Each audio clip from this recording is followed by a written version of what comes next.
Assalamualaikum warahmatullahi wabarakatuh. Salam dahsyat, salam luar biasa, salam perkasa. Alhamdulillah pada kesempatan sore hari ini saya mendapatkan banyak pertanyaan terkait dengan video saya di beberapa minggu kemarin terkait dengan reaksi pasca vaksinasi.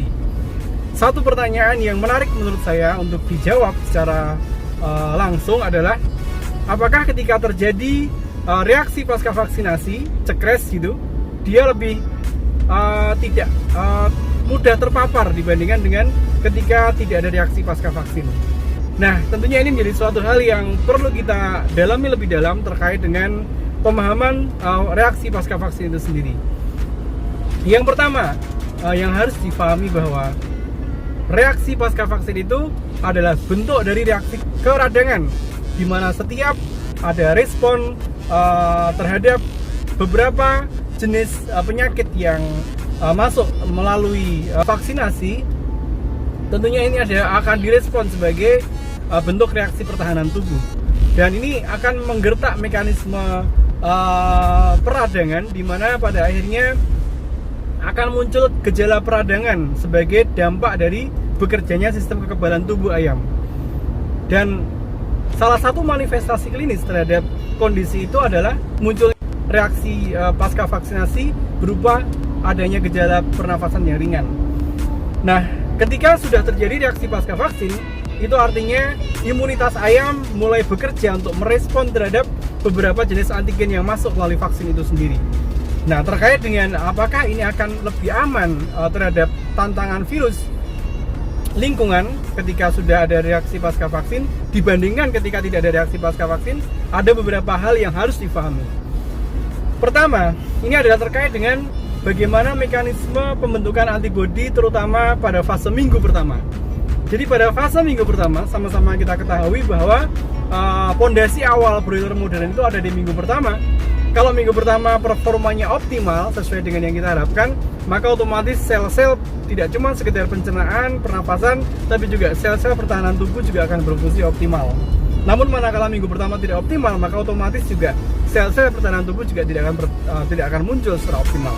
Nah, tinggi rendahnya antibodi pasca vaksin itu salah satunya adalah dipengaruhi dari pondasi awal minggu pertama. Kalau minggu pertama performanya baik sesuai dengan standar yang kita harapkan, maka antibodi yang dihasilkan itu juga akan lebih tinggi. Namun apabila performa minggu pertama tidak optimal, otomatis antibodi yang dihasilkan juga tidak akan maksimal. Itu yang pertama yang harus dipahami.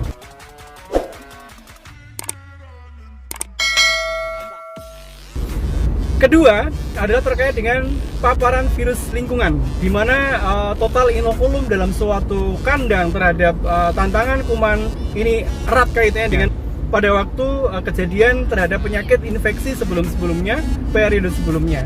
Dan ini erat kaitannya juga dengan sanitasi dan disinfeksi kandang. Semakin optimal kita menjalankan sanitasi disinfeksi kandang, semakin optimal dalam kita mengistirahat kandang kita, maka tidak hanya sekedar menurunkan jumlah dari kuman, tapi juga bisa menurunkan variasi jenis-jenis kuman yang ada. Nah, artinya apa? Walaupun sudah terbentuk antibodi pada waktu vaksinasi yang pertama dan memberikan respon vaksinasi yang cukup, reaksi pasca vaksin yang cukup dalam, kalau tantangan virus kuman lingkungan tidak diperhatikan, maka ini akan memberikan dampak jebolnya atau bocornya program vaksinasi yang kita lakukan. Nice. Kemudian yang ketiga adalah terkait dengan faktor stres. Beberapa kondisi di mana memang ada stressing yang cukup berat di dalam kandang, baik disebabkan oleh adanya perlakuan kita, adanya kelembapan, adanya kedinginan, adanya kepanasan, atau adanya sumber cahaya yang kurang. Respon stres ini akan meminimalisir atau mensuboptimalkan pembentukan titer antibodi, sehingga dia akan mudah jebol, mudah bocor pada saat dimana memang tantangan virus kuman cukup tinggi, ayam mengalami stres, dia mengalami apa yang kita sebut sebagai imunosupresi, maka bisa menyebabkan jebolnya vaksinasi atau bocornya vaksinasi, walaupun sudah ada reaksi pasca vaksin. Nah, ini yang harus difahami, karena beberapa pengalaman, iya Pak, ini sudah muncul reaksi pasca vaksinnya, tetapi jebol juga vaksin yang kita lakukan misalnya. Ini menjadi suatu hal yang harus kita runut dari awal.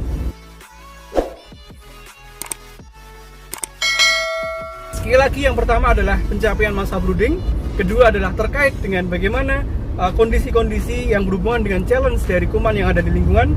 Dan yang ketiga adalah terkait dengan bagaimana kita meminimalisir fase stres. Stres apapun, stres ganti pakan, stres turun sekam, bahkan beberapa stres perlakuan ketika kita tidak melakukan setting dengan benar, maka ini akan berpotensi tererosinya antibodi dari pasca vaksin. Dan ini memberikan peluang di mana ketika ayam mengalami imunosupresi, dia akan jebol, dia akan bocor. Dan ini menjadi salah satu faktor evaluasi yang harus kita lakukan untuk periode ke depan. Jangan sampai ini terulang lagi dan kita tidak tahu mana yang harus dievaluasi. Nah, ini yang perlu kita sampaikan, mudah-mudahan bermanfaat. Terima kasih. Assalamualaikum warahmatullahi wabarakatuh.